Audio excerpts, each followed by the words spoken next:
Hello प्यारे बच्चों, तो चलिए इस क्वेश्चन को डिस्कस करते हैं। यहाँ पे अपने को ये जो है टर्म्स दे रखा है। अब इसका जो वैल्यू है, ये देखिए कांस्टेंट होना है, क्योंकि पहला ऑप्शन 1 है, देन 2 है, 3/4 है और 0 है। मतलब आपको दिख रहा है जो है ये तभी आ सकता है जब ये न्यूमरेटर वाला पार्ट भी किसके टर्म में आ जाए, साइन स्क्वायर 80 के टर्म्स में आ जाए। ठीक है ना। तो इसको कैसे सॉल्व किया जाए, तो इसमें जो आप फॉर्मूला अप्लाई करोगे, पहला यहाँ पे जो है वो सारा टर्म्स जो है आपको किस में दिख रहा है, साइन में दिख रहा है। तो हमने यहाँ पे साइन 70 और साइन 10 को एक साथ कर लिया। ठीक है ना। अब एक फॉर्मूला आपको याद होगा जो है, अगर 2 sin A × sin B होता है तो ये किसके इक्वल होता है, cos A - B minus cos A + B के इक्वल होता है। तो यहाँ से हमने 2 sin 70 इंटू sin 10 लिखा। तो सेम फॉर्मूला अगर अप्लाई करोगे, ठीक है ना, ये वाला, तो ये पूरा पार्ट जो है, इससे फायदा क्या हुआ, जो यहाँ पे cos 60 बन गया। ठीक है ना। तो cos 60 का वैल्यू तो आपको पता है कितना होता है, 1/2 होता है। देन सॉल्व करोगे तो ये वाला पार्ट इतना आ गया। ओके। जो 2 sin 70 इंटू sin 10 जो है वो क्या बन गया, 1 - 2 cos 80/2 बन गया। ठीक है भाई। तो हमने इसके प्लेस पे लिख दिया ये वाला पार्ट। ठीक है ना, यहाँ पे आ गया। फिर इसके बाद क्या करेंगे, इस 4 से 4 sin 57 मल्टीप्लाई कर देंगे।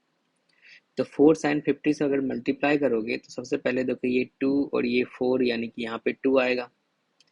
तो ये क्या आ जाएगा, 2 sin 50 माइनस, ठीक है ना, ये तो 2 बचा, तो 2 इंटू 2 sin 50 इंटू cos 80 आ जाएगा।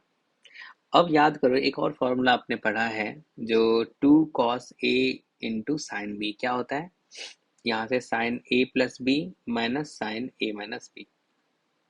तो बस यहाँ से हमने ये अप्लाई कर दिया। तो साइन A + B यानी कि इन दोनों का एंगल का सम और इन दोनों का डिफरेंस। ओके। तो ये वाला पार्ट आ गया। अब देखो मजेदार बात है, जो, चलो इसका वैल्यू भी वैसे आपको पता भी है।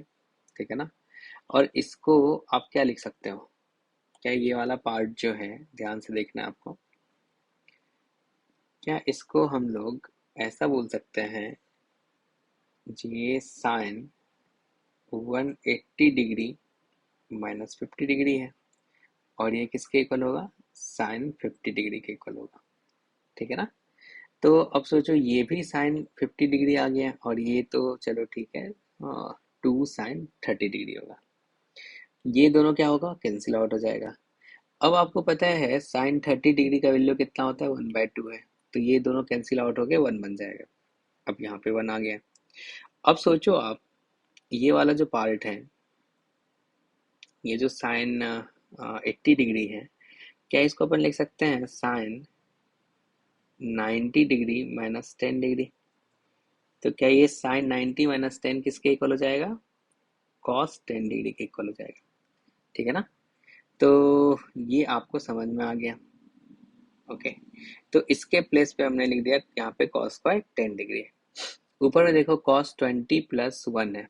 अब आपको एक और फॉर्मूला पता है, 1 + cos 2 थीटा किसके इक्वल होता है, 2 cos² थीटा के इक्वल होता है।